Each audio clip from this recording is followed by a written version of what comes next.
Everyone, welcome back to physics with Harshita. So आज का topic है स्फेरिकल पोलर कोऑर्डिनेट सिस्टम।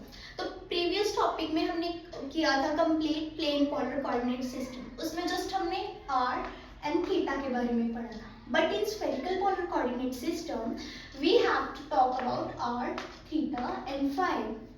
ये बेसिकली सिमिलर है एक्स वाई जेड एक्सिस के जैसे। हमारे पास कोऑर्डिनेट सिस्टम है simple x Y Z. Cartesian कहते हैं X Y Z coordinate system को। इसमें अब हमने क्या किया, एक हमारे पास पोजीशन वेक्टर लिया ओ से पी तक। उस पोजीशन वेक्टर को नाम दिया आर थीटा फाई। इस पोजीशन वेक्टर के एक हमने यहाँ पर परपेंडिकुलर लाइन ड्रॉ की एंड एक यहाँ पर परपेंडिकुलर लाइन ड्रॉ की। ये हमने OQ लिया, यहाँ पे भी हमने परपेंडिकुलर ड्रॉ किया एंड ये भी।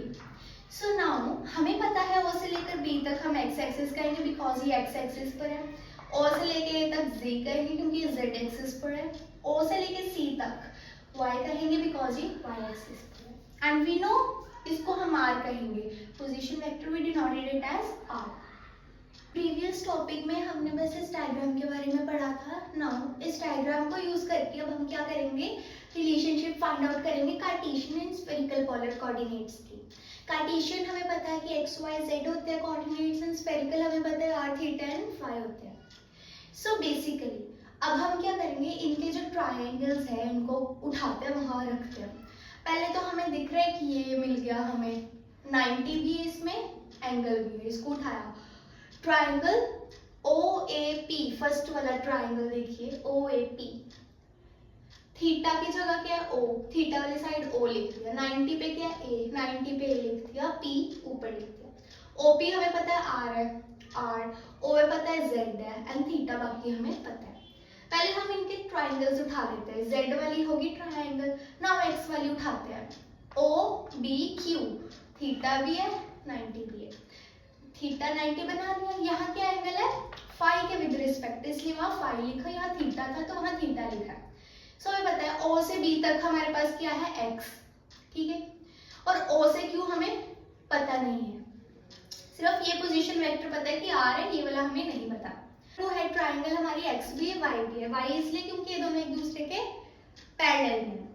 सो नेक्स्ट हमारे पास ये ट्रायंगल होगी, एक ये भी हमारे पास ट्रायंगल है। ये थीटा थीटा दोनों अल्टरनेट एंगल्स है, सो इसलिए यहाँ पर भी थीटा लिख सकते हैं। This triangle, this and this, ये 90 डिग्री बना रहा है एंगल, क्योंकि हमने यहाँ से खींचा था ना, मैंने पहले ही कहा था कि यहाँ पे जाके ये भी 90 जा रहा है, ये भी परपेंडिकुलर में 90 आ रहा है एंगल हमारे पास। सो ये वाला ट्रायंगल उठाते हैं, ट्रायंगल OPQ वाला। उसमें 90 पर Q है, थीटा पर P है एंड O हमने ऊपर लिखा है। OQ पता नहीं है हमें क्या है, ये OQ हमें पता नहीं है क्या है। O से P पता है R है, बाकी हमें कुछ नहीं पता क्या है। सो अब ट्रायंगल्स हम वहां से उठाते हैं, वो हमारे लिए बहुत इजी हो जाएगा। बारी बारी उठाते हैं। In triangle OAP cos theta का फंक्शन लगाएं। क्यों लगाएं, क्योंकि हमें बेस पता है और हाइपोटेनियस। बेस और हाइपोटेनियस हमें cos थीटा का मिलता है। cos theta is equals to base z and hypotenuse r। z उधर ही रहेगा, r ऊपर चल के z की वैल्यू आ गई। इन ट्रायंगल OBQ अब हम ट्रायंगल उठाएंगे OBQ, सेकंड ट्रायंगल। उसमें हमें क्या करना है, x और y दोनों की वैल्यूज है, तो बारी बारी उठाते हैं। तो सबसे पहले हम y की निकालते हैं। y परपेंडिकुलर में और हमें हाइपोटेनियस चाहिए। साइन की वैल्यू लग जाएगी परपेंडिकुलर हाइपोटेनियस वाली। साइन फाई क्यों, क्योंकि वहां के एंगल हमारे पास फाई है। परपेंडिकुलर में y और हाइपोटेनियस में OQ ही रहने देंगे। OQ साइन फाई के पास आ जाएगा, y की वैल्यू आ जाएगी। वहां से x भी फिर हमारे लिए कॉम्प्लिकेटेड हो जाएगा निकालने, क्योंकि हमें OQ की तो वैल्यू भी पता नहीं है, तो वो y तक ही हम इसको लीव कर देते हैं। थर्ड ट्रायंगल पर आते हैं। इन ट्रायंगल OPQ उसमें हम साइन की आइडेंटिटी लगा सकते हैं, क्योंकि हमें हाइपोटेनियस पता है और हमें उसमें से क्या निकालना है, OQ की वैल्यू, परपेंडिकुलर हाइपोटेनियस, साइन का फंक्शन, और वहां थीटा है तो sine theta is equals to OQ by R। R ऊपर आ जाएगा, R sine theta, OQ as it is आ जाएगा। इसमें से हमारे पास क्या निकल गई, OQ की वैल्यू। y में पुट कर देंगे OQ की value, r sin theta sin phi. फिर से इन ट्रायंगल OBC में y निकाला था, x नहीं निकाला था। x कहाँ पर है, बेस और हाइपोटेनियस। cos की आइडेंटिटी लग जाएगी, x by OQ, O Q की उधर आ गया ऊपर, ओ क्यू की वैल्यू हमें पता है आर साइन थीटा, वो आ गई हमारे पास एक्स और वाई और जेड की values. So now last lecture में हमने एक्स वाई जेड की वैल्यूज निकाली थी, तो अब तीनों वैल्यूज को स्क्वायर और एडिंग कर देंगे। ये वाली आर एच एस और लेफ्ट एच एस को, सॉरी राइट हैंड साइड को और लेफ्ट हैंड साइड को अलग अलग करते हैं, ठीक है। तो इनको आ जाएगा X square plus Y square plus Z square, R common है, कॉमन का स्क्वायर कर देंगे, sine square theta cos square phi plus sine square theta sine square phi plus cos square theta. तो इसमें से हमारे पास sine square theta common out निकाल गया, cos square phi plus sine square phi plus cos square theta, ये हमारे पास ऐसे आ जाएगा आर स्क्वायर ऐसे। हमें पता है कि हमारे पास जो sign square theta plus cos square theta 1 होता है, जरूरी नहीं है थीटा ही हो, इनके साथ कोई भी एंगल हो सकता है, it will be R, it will be five, but हमारे पास जो साइन है और कॉस है उसका स्क्वायर होना चाहिए। Sine square theta plus cos square theta 1, X square plus Y square plus Z square is equals to R square, R की वैल्यू आ जाएगी under root X square plus Y square plus Z square. ये relationship between Cartesian and spherical coordinates का last lecture है। इसमें हमारे पास theta की value निकालते हैं, आर की वैल्यू तो हमने वो लास्ट लेक्चर में निकाल ली थी under root X square plus Y square plus Z square. So हम थीटा की वैल्यू फाइंड आउट करेंगे, z bye R is equals to cos theta, यहाँ थीटा क्या आ जाएगा, कॉस जब इधर जाता है कॉस इनवर्स हो जाता है, cos inverse z bye R, and R की वैल्यू हमें पता है under root X square plus Y square plus Z square होती है, तो ये हमारे पास आ गई हमारे थीटा की वैल्यू। सिमिलरली जब हम इक्वेशन सेकंड को फर्स्ट से डिवाइड करेंगे तो वहां से फाइव की वैल्यू निकलेगी।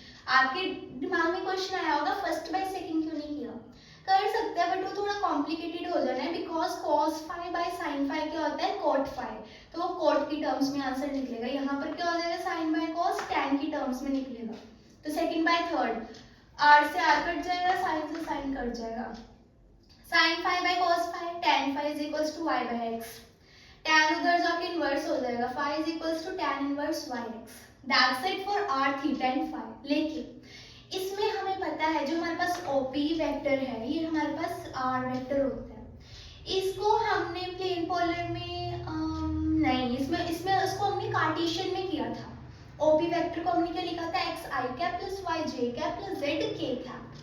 सो यहाँ पर हमारे पास x y z की वैल्यूज आ गए, तो वो पुट करेंगे, r कॉमन है तो कॉमन निकाल लिया, x का क्या आ जाएगा sin theta cos five i cap plus y का sin theta sin five j cap plus z का cos थीटा k कैप। तो ये चीज हमारे लिए बहुत जरूरी है, आगे वाले लेक्चर्स में बहुत काम आएगी हमारे पास। बेसिकली जो ये वाली टर्म होगी ना नेक्स्ट लेक्चर में हम पढ़ेंगे, जब r नीचे हो जाएगा तो ये e कैप r की टर्म्स का ये वाला और रिजल्ट होगा।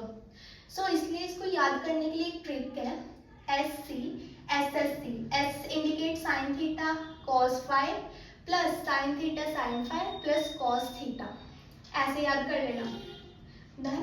सो आज के लिए बस इतना ही, और हाँ इसमें थीटा और फाइव जरूर याद रखना कि किसके साथ हमारे पास थीटा आ रहा है और किसके साथ हमारे पास फाइव आ रहा है, इसमें कंफ्यूजमेंट होती है। ऐसे याद कर लो जो मैंने अपने तरीके से किया था, पहले थीटा फिर फाइव, पहले थीटा फिर फाइव फिर theta, first theta second five, first theta second five, ऐसे कर लो और ये ट्रिक से कर लो, इजी हो जाएगा। Thank you everyone.